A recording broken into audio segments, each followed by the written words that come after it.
ஆட்டிடியூடை வந்து இப்போ இருக்க ஜென்ரேஷன் திமிருன்ற இதில் யூஸ் பண்ணுறாங்க இல்லையா, அதை கொஞ்சம் ஒரு எக்ஸாம்பிளோட எக்ஸ்பிளைன் பண்ணுங்க அப்படின்னு சொல்லி சொல்றேன். திருப்பி போயிட்டாங்க. போயிடுச்சா? ஏதோ ப்ராப்ளம் நெட்வொர்க். ஓ வந்துட்டாங்க. அன்மியூட் பண்ண முடியலையா? பண்ணி பாருங்க. இல்ல அன்மியூட் பண்ணாமே அவங்க பேசுனது கேட்டுச்சு.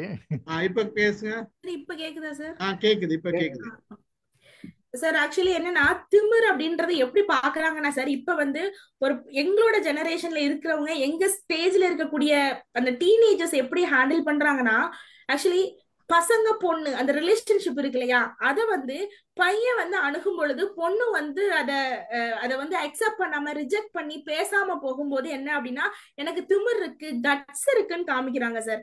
இத ஆட்டிடியூடா சொல்றாங்க. இன்னொன்னு கிளாஸ்ல ஒருத்தவங்க கொஸ்டின் கேக்குறாங்க, ஸ்டாஃப் கொஸ்டின் கேக்குறாங்கன்னா அதை ரிப்ளை பண்ணாம உங்களுக்கு ஏன் நான் ரிப்ளை பண்ணணும், இதுக்கு ரிப்ளை பண்றதுக்கு ஏதாவது ஒரு நெசசிட்டி இருக்கா அப்படின்றத வந்து எடுத்துக்கிறத வந்து ஆட்டிடியூட் அப்படின்ற மாதிரி பாக்குறாங்க. இன்னொன்னு தலக்கணம், ஸ்டாஃப்ஸ் வந்து தலக்கணம் ரொம்ப தலக்கணம் பிடிச்சிருக்கான் அப்படின்றாங்க.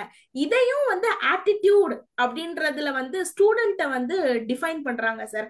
ஆனா இந்த புக்கை படிச்சாதான் தெரியுது எது உண்மையான ஆட்டிடியூட், எது வந்து தவறான புரிதல் வந்து ஆட்டிடியூட் அப்படின்றதுக்கானதே வந்து இந்த புக்ல தான் வந்து படிச்சா தெரியுது.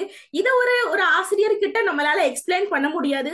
எக்ஸ்பிளைன் பண்ணாலும் உனக்கு ஆட்டிடியூடா இருக்கு, நீ என்கிட்டே உன் ஆட்டிடியூட காமிக்கிறியான்னு கேட்பாங்க. அதனால வந்து இல்ல ஒண்ணும் இல்ல, நீங்க இத சொல்லணும். ஆட்டிடியூடுக்கு என்ன மேடம் பொருள்னு கேளுங்க, வேற எதுவும் கேட்க வேண்டாம்.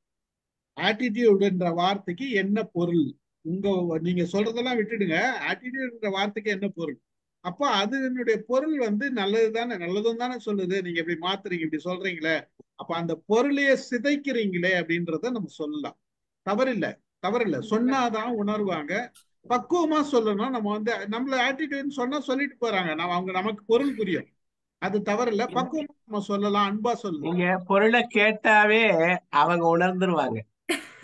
வேற ஒண்ணும் கிடையாது. என்ன பொருள் அப்படின்னு கேட்டீங்கன்னாவே அவங்க இதுல ஏதோ சிக்கல் இருக்கு அப்படின்ட்டு அவங்களுக்கும் தெரியும். பட் கன்வே பண்றது வந்து இது பிராக்டிஸா வருது, கண்டிஷனிங்கா வருது.